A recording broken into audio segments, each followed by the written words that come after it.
voir.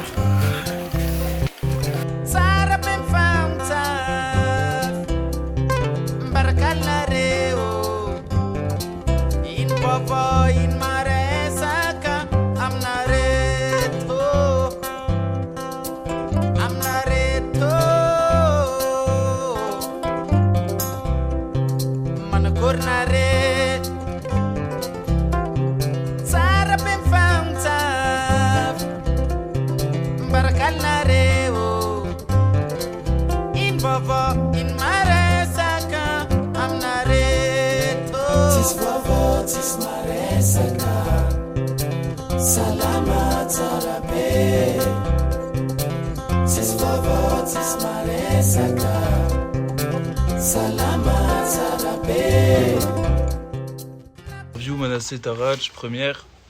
Alors, je m'appelle Manassé, j'ai 30 ans. Alors, je suis l'un des fondateurs de l'association Manantsu et le premier responsable du centre Manantsu ici à Ndjiva. Je m'appelle Taracha, j'ai 28 ans et je suis interréférent et responsable des enfants aux associations Manantsu, centre Manantsu. On est à Ndjiva, au centre Manantsu, c'est un petit village d'environ 30 km de Tananarive. Alors, on a commencé par la création de l'association le 30 novembre 2022. Et pendant ce temps-là, on fait des travaux sociaux. Okay. Ici au centre Manantsu, avec la structure, on peut accueillir des enfants entre 10 à 15 d'enfants. Mais là, pour l'instant, on a 10 enfants. Et les critères des enfants, ce sont les enfants orphelinats, les enfants dans la rue. On a fait quelques enquêtes sociales dans les quartiers chauds de Tana, comme 4 quartiers un peu excentrés, Ambouimanarna, Analafou, comme les cas des enfants, Miseja, Lucia, Tulchan, Nekina. On a fait l'enquête sociale et on a demandé à leurs parents, leur père ou leur mère, et les enfants abandonnés par leur papa ou leur maman. On a fait ça pendant quelques mois. Pourquoi les enfants ils sont ici? Alors ils sont ici car sa famille ou ses parents, ils n'ont pas des moyens pour les nourrir.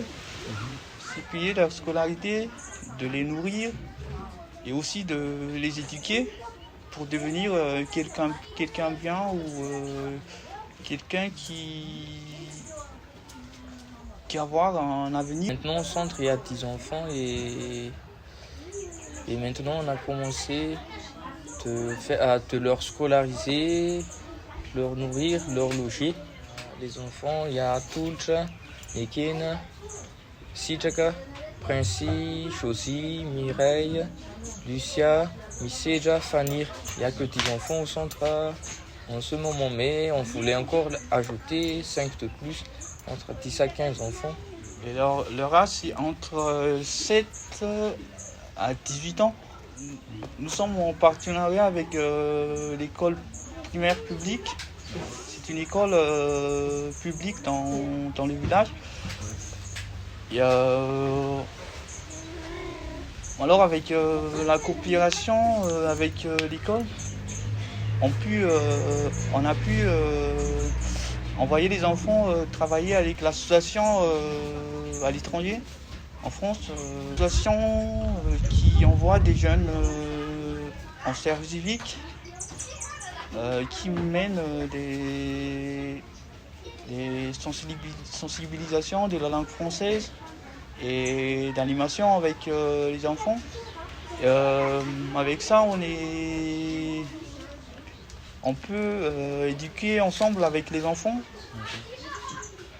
Et les jeunes aussi, ils donnent des cours à l'école primaire. On travaillait avec un partenaire, une association française qui s'appelle La Voix de l'Humanité.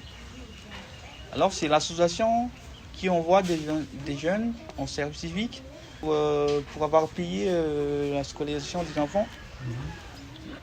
Et après aussi, on a aussi des activités qui génèrent des ressources comme la pisciculture et l'élevage des poissons. Tous les 3 mois à peu près, ça dépend à la production.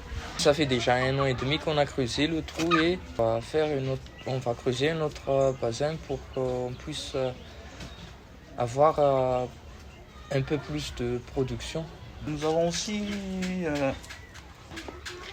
un projet de construction. Ce sera en 2025. Nous voulons construire une nouvelle structure spacieuse que là actuellement pour accueillir une quarantaine d'enfants. Oui, là aussi on a un projet avec notre partenaire de faire la tourisme solitaire pour qu'on puisse accueillir des étrangers. Comme ça on peut ajouter des enfants et en fonctionnement de notre budget aussi avec ça on peut faire des enquêtes sociales comme on a fait en avant. Et on n'arrête pas notre projet, mais on continue toujours pour faire le futur. Ceux qui veulent viennent chez nous, oui, on a les bras ouverts. C'est grâce avec la collaboration avec la Voix de l'Humanité. D'accord. Vu qu'actuellement notre structure est un peu serrée et on voulait avoir notre endroit un peu spacieux. À propos, ouais, je vais parler un peu à propos de la service civique. Tous les 3 mois, les services qui viennent a eu quelques matériels des fournitures scolaires. Et c'est pas les enfants du centre seulement, mais aussi les enfants de l'EPP a eu la langue française, d'apprendre, commencer à parler un peu la langue française. Ouais.